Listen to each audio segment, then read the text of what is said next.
magpa-nails tayo. So, sumabay ako kay Love. Tapos, binilhan niya ako ng ice mocha from Macas. Nagpipimple tayo. Malapit na naman ang red tide. So, nandito tayo sa isang job site ni Mart. Nag-deliver lang kami ng mga kahoy. Yan. Dito kami sa Kawana. Crazy. Unless you come back. Unless you... Sorry.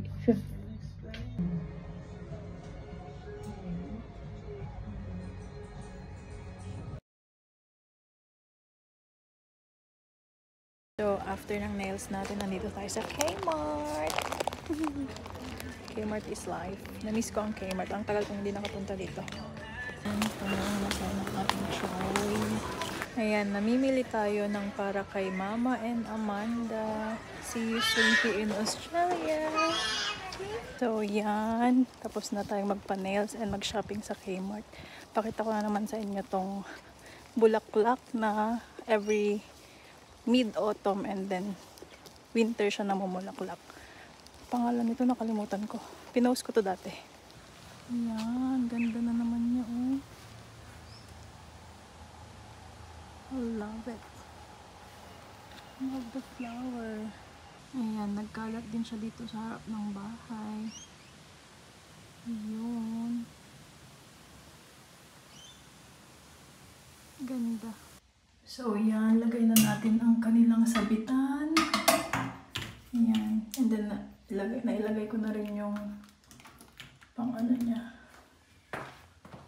Ayan. Pantay ba?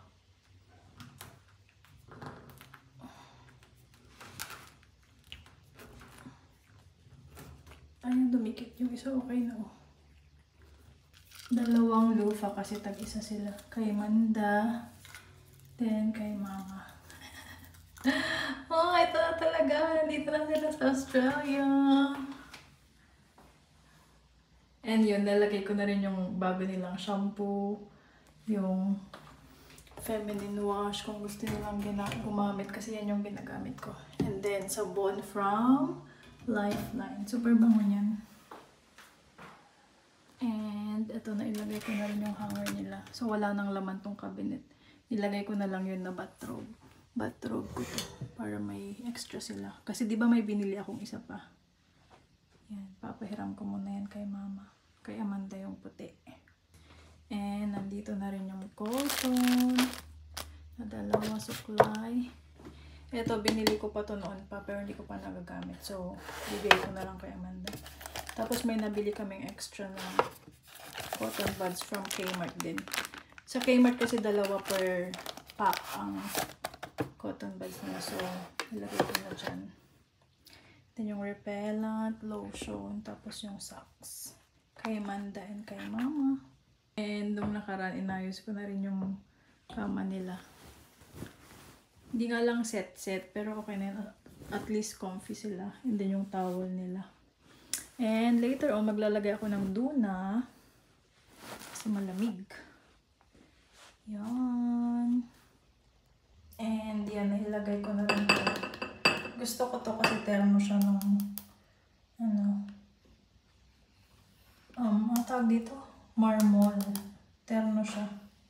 Love it. So, nandyan na yung toothbrush nila. Ganyan. Ito, dati ko pang nilagay ito. So, bumili na ako ng extra para sa amin. Dumi ng mirror. So, itong CR kasi na to is CR ng mga pusa. Yan. And then, may bathtub dyan. Pero hindi namin ito nagagamit. Dito yung pagkain nila. So, yan. Nakarating na sila dito sa bahay. Mag-washing naman tayo ng sasakyan. Siya nag-weeper snipper. Ayan si Queenie naka-ready na.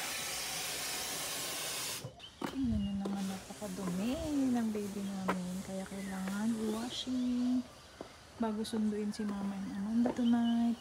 Pakita ko lang sa inyo yung difference niya. Ang dumi niya talaga. Dito sa kabila. Nagmo-mowing naman na si Mark ngayon.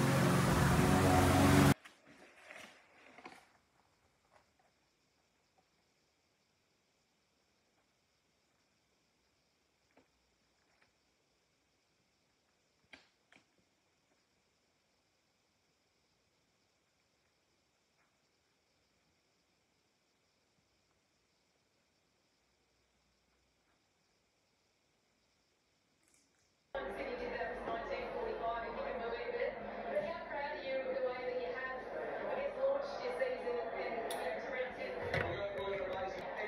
check, it's 10:18. Malapit na. Ayan na.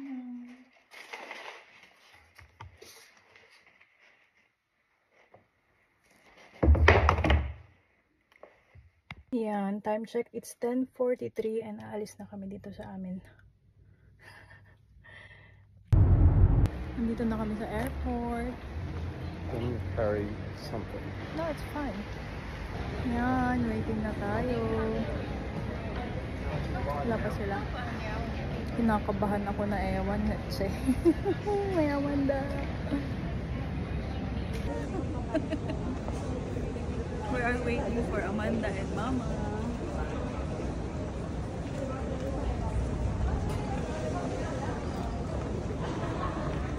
Love, turn it off.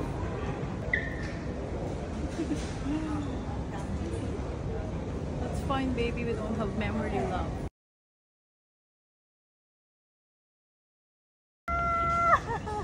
Ma! Welcome!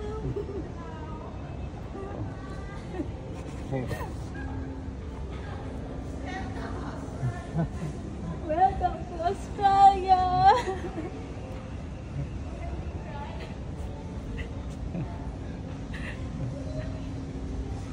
Oh my gosh! Bakit ako? Hi!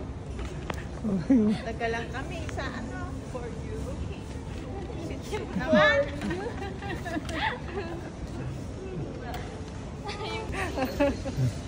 Pam.